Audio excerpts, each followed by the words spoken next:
Hey guys, CFAR here. Now I get a lot of comments from you guys asking, how do your ARK videos look so good when playing on consoles? So today I wanted to do a quick video and show off all of my ARK graphic settings. I also wanted to give a quick little office tour so you guys get to see kind of behind the scenes what I'm working with, and hopefully that answers any questions you guys have. Now if you have any additional questions, make sure to throw it in the comments below. I'll do my best to answer them, and hopefully you guys enjoy this video. And if you do, make sure to smash that like button, but without further ado, let's get into the settings. Alright guys, so we're going to start out with a quick office tour here, and I do apologize, I actually had this all recorded on my iPhone. Having a hard time getting it from the iPhone to DaVinci Resolve, which is my editing software, so we're doing all this post-editing. So first things first, I do have my Xbox Series X, and that is where all my content actually comes from. I know there's a couple of comments saying that I do actually play on PC, but I use my Xbox controller on PC. No, that's not true. I do everything through the Xbox Series X specifically. Next thing is although it has nothing to do graphically, next thing is my little controller chargers. Yeah, so I have two wireless controllers. One is the primary one. That is the CFAR colors of black, white, and red.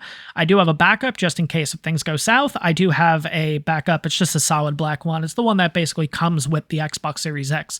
Next, I do have some Bose external speakers, and that is because the Samsung G7 Odyssey, I believe it's called, which is the screen, does not come with built-in speakers. So I needed to buy external speakers in order to get any form of sound. Now, I don't actually wear headphones when playing. I only wear headphones when editing, so that's why I needed the external speakers.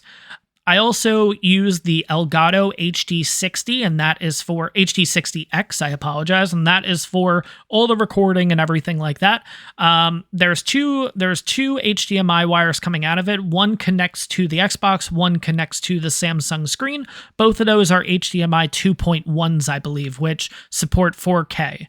After that, I obviously have my little Beats headphones that I use for that. Like I said, I only use that for editing. I actually don't use headphones when recording or anything like that. It tends to hurt my ears, actually. And then finally is the HP Omen laptop, which this is what I use for all recording specifically. I also use it for work and everything. No gameplay, nothing on here specifically. But long story short, that is pretty much just the small little office that I'm working in, basically. I know it's small. I know there's a little bit of cord management issues and everything like that. But for the most part, at least for right now, it seems to work. One more thing I do want to go over is what's currently on the screen right now. It says, this is all the 4K TV details. This is basically on the Xbox. It just shows us kind of with our setup what we can actually do. Now, this TV or the gameplay does support 4K UHD at 60 hertz, but not 120 hertz, and I think that's because of the actual monitor that I'm using. It does support up to 1440p at 120 FPS. I don't actually go that high just for YouTube standards. It does support HDR10 for gaming, so we'll go over that a little bit later. And if I was to watch movies, TV with this, which I don't, supports up to 4K 60 hertz at 10-bit, and then it also supports HDR, which is what we mentioned before. So that's kind of the whole office setup. Now we're going to jump into ARK specifically, and let me show you the graphic settings on there too.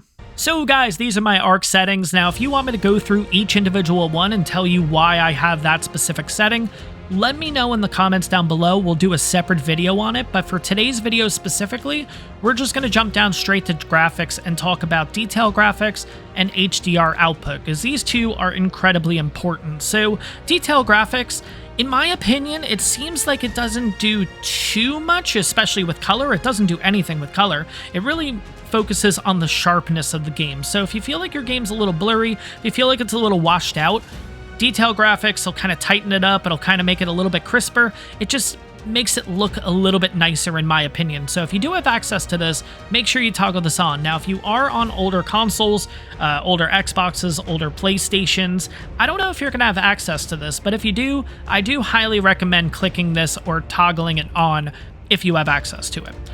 Next is HDR output. Now, HDR output is absolutely huge. That is what gives you the saturation, the color that you see in my videos, and it makes it kind of oversaturated, if you will, but it's also a really good thing. It just makes the colors really, really pop. And the color that I notice the most that pops is the greens. When you see the grass, when you see the leaves, the trees, they just really, really pop. And honestly, this is probably the reason why my videos look so good. It's just having this toggled specifically, honestly. But if you do have access to this, if you do have an Xbox Series X, if you do have a monitor that does support HDR, this is huge. Make sure this is toggled specifically. But those are the two biggest ones, honestly. I think that's pretty much what covers it, but we're also going to talk about a few more things. Now, VSync mode.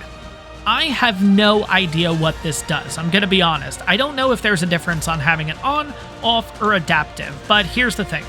I watched a video a while ago, and I can't remember who the person was, but they said, make sure VSync mode is always on adaptive. So I took that advice, I put it on, and I haven't changed anything. I don't know. I don't know if it actually works. I don't know if it doesn't, but I keep it on adaptive. Haven't really had any problems, and I honestly don't know what it does anyways. But yeah, I've had it on adaptive. It might work for you. I don't know. Now, the last thing I do want to go over is light bloom and light shafts, because technically, if you want to be realistic, these should be turned on. Now, that's going to be that blinding light that's in your face when you have direct sunlight at you, and although it is realistic, it is incredibly annoying to deal with. So, my opinion, if you want a nicer looking game, even though it's quote-unquote not realistic, take light bloom, take light shafts, and turn them off, and that is exactly how you're going to get pretty much the settings that I have. That's how you're going to get, if you already look at the ARK Survival Evolved screen, it is really bright. It is really just so saturated, and that's how, when you log into the game and everything, you're going to get that kind of look. And as you guys can see, I'm going to jump into the game. I'm going to create a new character so we can just see the opening scene. The opening, yeah, I was going to say opening credits. You guys know what I mean. Opening scene. You can see right away just the light, just the saturation and all that kind of stuff. So let's just jump straight into it here so you guys can see, and bam, there we go.